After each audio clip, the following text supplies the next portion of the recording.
गरीबी और पिछड़ापन कम करने के लिए बिहार से झारखंड को अलग किया गया, लेकिन जुदा होने के इतने वर्षों बाद भी दोनों राज्यों की तस्वीर नहीं बदली।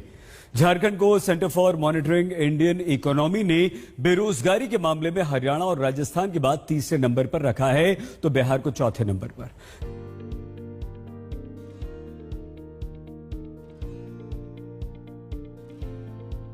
झारखंड में बेरोजगारी दर 17.3% है, तो बिहार में 16%।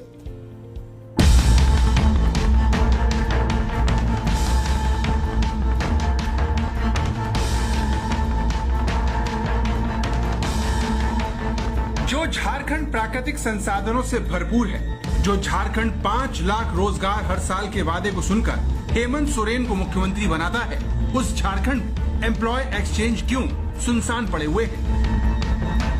ये सवाल हमने रांची से 60 किलोमीटर दूर सिल्ली में रहने वाले परमानंद महतो से किया, जो पिछले 3-4 साल से डिप्लोमा करने के बावजूद इसी तरह बेरोजगार घूम रहे हैं। डिप्लोमा है, पास आउट।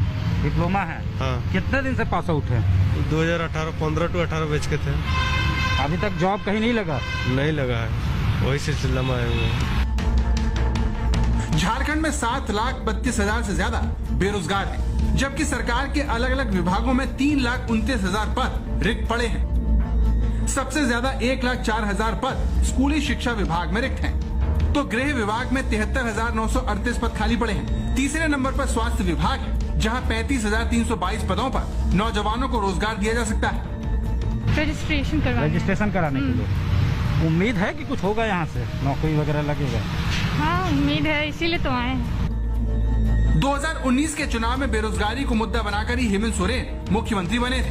2 साल बाद भी वो रोजगार को अपनी प्राथमिकता बताते हैं, लेकिन विपक्ष के सवाल पर चूक जाते हैं कि जिस राज्य में देश के कुल खनिज संपदा का 40% हिस्सा हो, वहाँ इतनी बेरोजगारी क्यों है?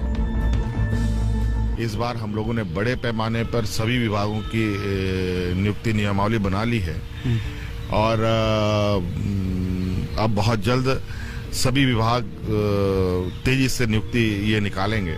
राज्य सरकार को जब इसकी चिंता ही नहीं है कि हमारे झारखंड के नौनिहालों को रोजगार मिले, छात्र छात्राओं को जो एक बड़ी फौज पढ़ लिख कर खड़ी हो रही है, उनको कहीं न कहीं प्लेसमेंट कराए, इस दिशा में सरकार का कोई योजना है? सरकार तो होर्डिंग्स लगाने में व्यस्त है। पिछले 5 वर्षों तक झारखंड में डबल इंजन की सरकार रही और पूरे राज्य को गर्त में ढकेलने का काम किया। अब उसका दंश पूरा राज्य झेल रहा और 2 वर्षों में पिछले 1.5 वर्ष कोरोना में निकल गए हैं, तो निश्चित रूप से हमें बहुत सारी चुनौतियों का सामना करना पड़ रहा है।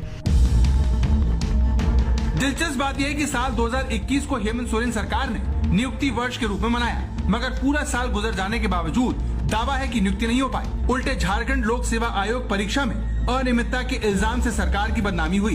परीक्षा रद्द करने को लेकर बीजेपी और प्रदर्शनकारी छात्रों से सरकार की भिड़ंत भी हुई।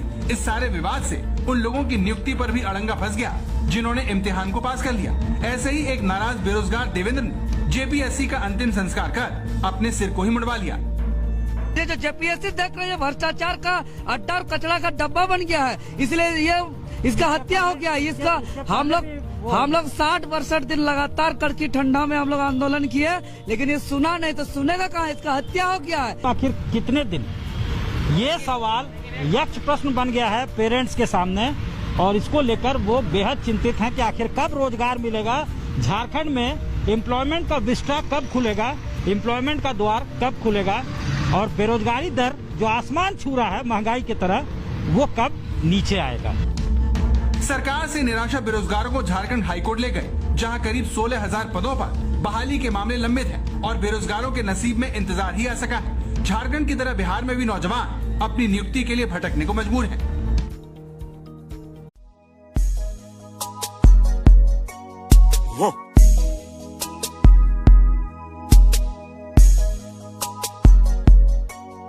Whoa.